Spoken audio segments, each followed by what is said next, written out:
अस्सलाम वालेकुम दोस्तों and welcome to my channel यासीनखोसोव्लॉग्स। और सबको मेरी तरफ से ईद मुबारक। शहर लॉकडाउन की वजह से बंद हैं तो इसीलिए हम आए हैं आज नायगाज। तो इस वीडियो में आपको दिखा रहा हूँ नायगाज के कुछ खूबसूरत नज़ारे।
इस वक्त हम कस्बों पहुंच चुके हैं, कस्बों के इलाके में ये। तो हम बैठे हैं इस वक्त होटल पे। बहुत गर्मी भी है बहुत।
पानी में नहाने के लिए।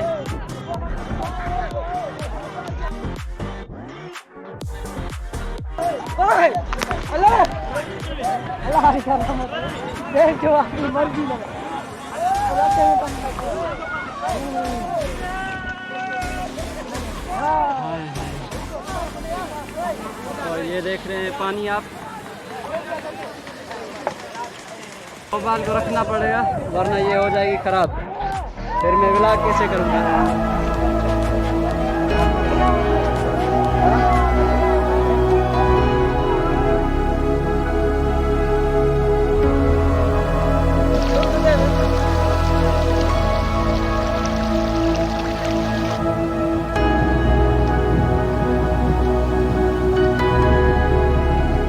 हम जा रहे हैं वापस अपने घर। अगर वीडियो अच्छी लगी तो मेरे चैनल को सब्सक्राइब कर दें और लाइक कर दें इस वीडियो को।